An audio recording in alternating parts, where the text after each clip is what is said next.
Bill, a middle-aged man, is a professional killer. For him, killing is just his daily job.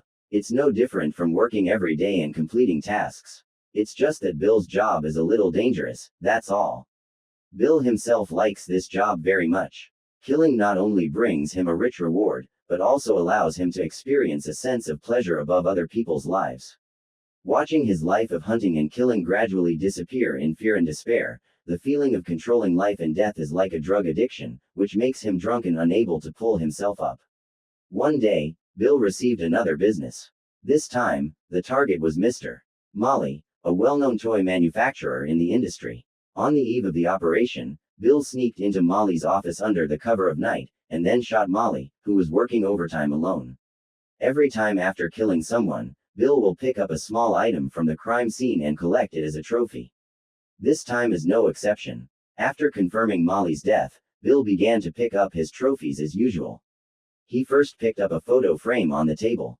There was an old lady's photo in the frame. It should be Molly's mother. There was a line of small words on the photo: "Sincerely wish you love your mother." At the end of the sentence, there was also a smiley face. But because the photo frame had been damaged, Bill did not take it away in the end, but re-picked a small music box as a souvenir. After returning to his top apartment in the city center, Bill put the music box into his own glass display cabinet. It is not difficult to see from the various small items in the display cabinet that Bill has killed a lot of people since nightfall. After putting the music box, Bill silently enjoyed his trophies as usual, and then fell asleep on the sofa, full of satisfaction. Not long after, a doorbell woke up Bill in his sleep. He got up and opened the door, and found that there was no one outside, but a package on the ground. In the collector's column of the package, Bill's detailed address was written, and in the sender's column, there was only a smiley face drawn with a pencil.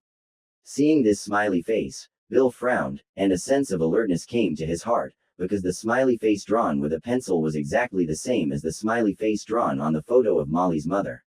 With a few doubts and curiosity, Bill took the package into the kitchen and carefully opened it with a fruit knife.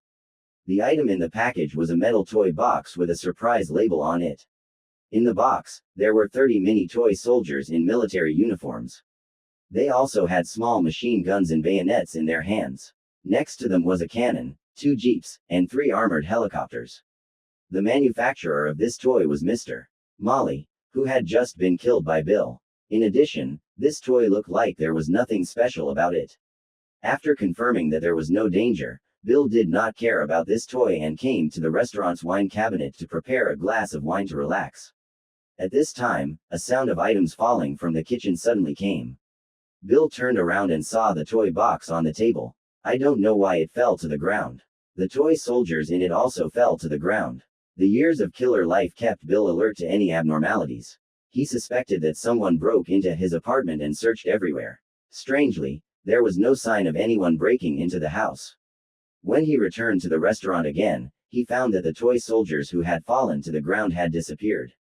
At this time, the landing light next to the living room sofa suddenly went out. Bill walked into the landing light and found that the light was cut off by someone.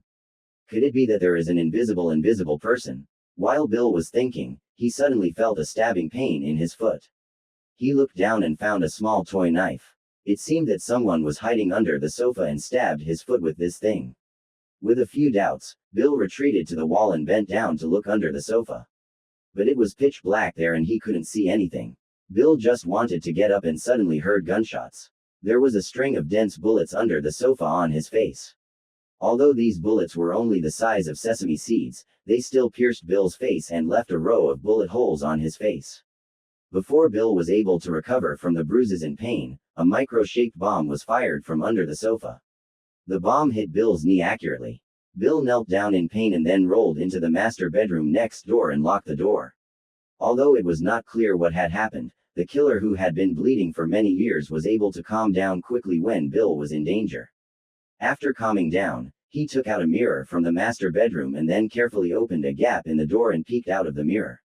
He checked the situation in the living room. Bullets were still being fired from under the sofa. These bullets had broken the lights in the living room one by one. Then a bomb broke the mirror in Bill's hand. The scattered glass fragments pierced Bill's skin.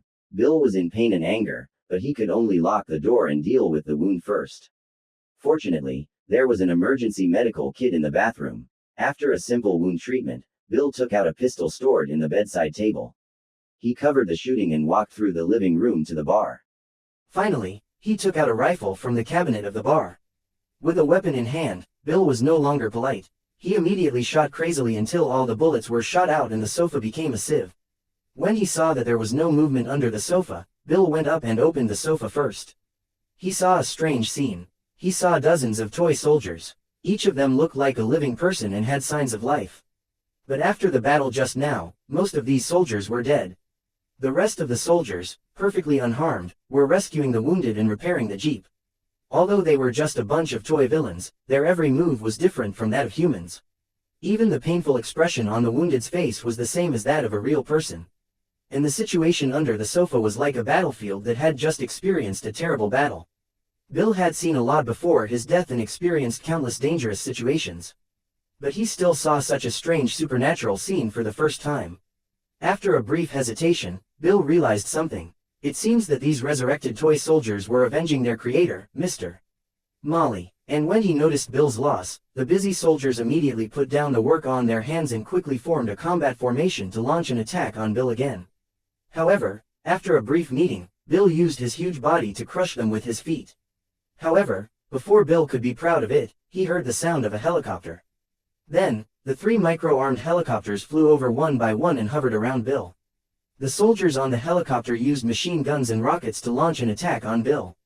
Although Bill fired a shot and destroyed one of the helicopters, he was still alive and his body was badly injured. Bill had no choice but to hide in the bathroom and stay away from the toy soldiers. After a simple wound, Bill came to the door of the bathroom and was ready to observe the situation from the door. But before he could open the door, the wooden bathroom door was blown out by a rocket. A helicopter flew through the hole and flew into the bathroom. Bill, who reacted quickly, hurriedly pulled a towel, wrapped the helicopter, threw it on the ground and crushed it. The other helicopter saw that the situation was not good and flew back to the living room. Bill blocked the hole on the door with a towel and sat on the toilet and was ready to take a breath. At this time, the toy soldiers outside the door stuffed a piece of paper into the hole in the door. Bill picked up the paper carefully and saw the words, "Surrender," written on it. A flash of anger and disdain. He said, "I've been a killer for so many years, how could I surrender to a group of toys?" Thinking about this, Bill found a pen and replied a dirty word on the note. Then he stuffed the note back into the hole in the door. His action seemed to completely infuriate the toy soldiers outside. They immediately set off firecrackers and blew up the door of the bathroom. Seeing that the toy soldiers were about to enter the bathroom, Bill had no choice but to climb out of the window and climb on the grain of the wall. He planned to sneak attack from the outside of the house to the back of the enemy. However, the enemy's cautious helicopter quickly chased out of the house and launched an attack on Bill. At a critical moment, Bill's professional skills played a role again. He fired back immediately and hit the helicopter. After the helicopter was hit, the helicopter lost control and crashed into the wall. After escaping the danger, Bill successfully climbed back to his balcony. Through the window, he saw that the surviving soldiers were surrounded by firecrackers like they were looking for a target. Because the toy soldiers, firecrackers looked like they could really kill people. In order to avoid being hit by firecrackers, Bill picked up a fire extinguisher on the balcony and barged into the living room. He threw a firecracker at the toy soldiers. The white smoke quickly disturbed the enemy's vision. At this opportunity, Bill picked up a metal toy box and smashed the remaining toy soldiers into pieces.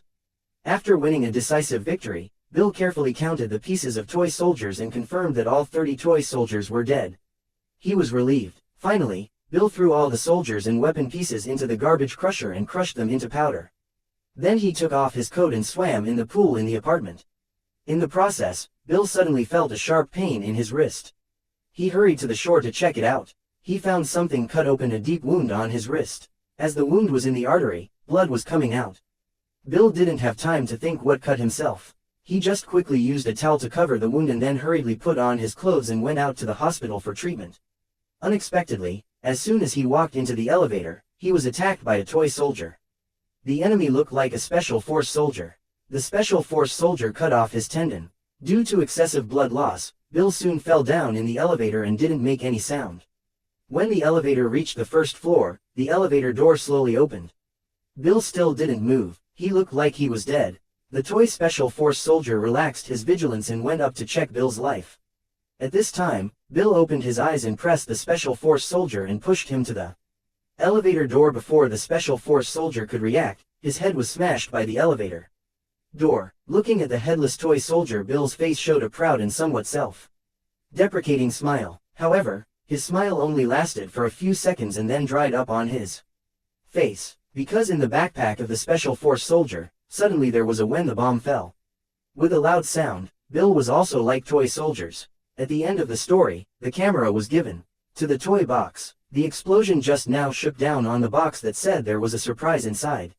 I only saw a hidden label. The label said that it contained 1 assault captain, 2 nuclear weapon models. It seems that this is the real surprise. The story of this episode is called The Battlefield. It comes from a very famous mini-American TV series The Dreamer, also known as The Nightmare Factory. It is adapted from the short novel by American film director Stephen King.